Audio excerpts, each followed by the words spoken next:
कक्षा 10वीं इकाई 1 प्रकृति व पर्यावरण। पाठ 1.1 चंद्रगहना से लौटती बेर। कवि केदारनाथ अग्रवाल। केदारनाथ अग्रवाल जी का जीवन परिचय। केदारनाथ अग्रवाल जी का जन्म उत्तर प्रदेश के बांदा जिले के कमासिन गांव में सन 1911 में हुआ। पेशे से वकील रहे केदारनाथ अग्रवाल जी तत्कालीन साहित्यिक आंदोलन से गहरा जुड़ाव रखे थे। ये प्रगतिवादी धारा के प्रमुख कवि माने जाते हैं। जन सामान्य का संघर्ष और प्रकृति सौंदर्य उनकी कविता का मुख्य विषय रहा।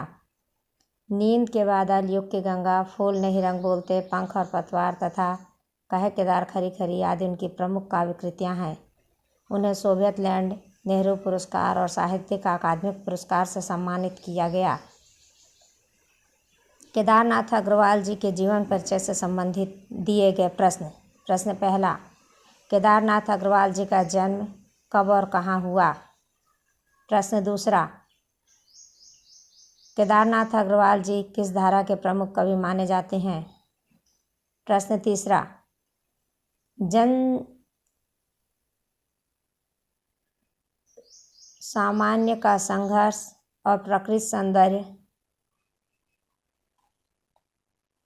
में ज़्यादातर उन्होंने प्रकृति सौंदर्य के का कौन सा उदाहरण प्रस्तुत किए हैं? प्रश्न तीसरा, नींद के बादल इनकी कौन सी कृतियाँ हैं? प्रश्न चौथा, उन्हें कौन कौन से पुरस्कार से सम्मानित किया गया? कविता। देख आया चंद्रगहना, देखता हूँ दृश्य अब मैं, मेड़ पर इस खेत की बैठा अकेला, एक बीते के बराबर यह हरा ठिंगना चना, बांधे मुरेठा शीश पर छोटे गुलाबी फूल का सजकर खड़ा है। संदर्भ।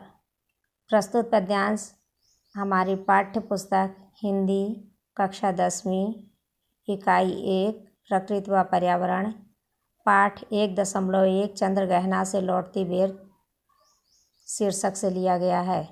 इसके कवि केदारनाथ अग्रवाल जी हैं। प्रसंग।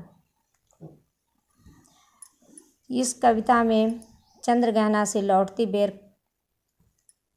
के समय खेतों में चना, सरसों की व अलसी की लहलहाती फसल व आसपास के प्रकृति सुंदरता पर मुग्ध होकर उसका वर्णन किया गया है। इस वर्णन की खासियत यह है कि इसमें प्राकृतिक दृश्य का मानवीकरण हुआ है। अर्थ। देख आया चंद्रगहना, देखता हूँ दृश्य अब मैं, मेड़ पर इस खेत की बैठे अकेला। कवि चंद्रगहना नामक गांव तक पहुँच आया है। वह खेत की मेड़ पर बैठा हुआ अकेला खेत का दृश्य देख रहा है। कवि क्या देखता है कि एक हरा ठिंगना चना का पौधा अपने शीश पर गुलाबी रंग का फूल खिलाया है, जो ऐसा प्रतीत हो रहा है जैसे वह अपने सिर पर मुरेठा बांधकर सजकर खड़ा है। काव्य सौंदर्य। यहाँ पर बांधे मुरेठा शीश पर छोटे गुलाबी फूल का सजकर खड़ा है पौधे का मानवीकरण कवि ने बहुत अच्छे ढंग से किया है।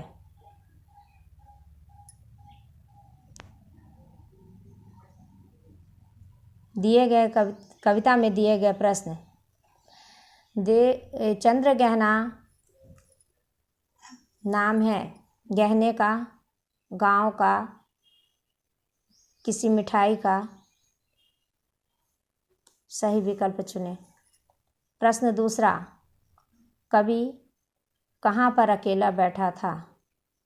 प्रश्न तीसरा, चने का पौधा कैसा दिख रहा था? प्रश्न चौथा, बांधे मुरेठा शीश पर छोटे गुलाबी फूल का सजकर खड़ा है कौन सा अलंकार है? इसे लिख करके सही उत्तर भेजें।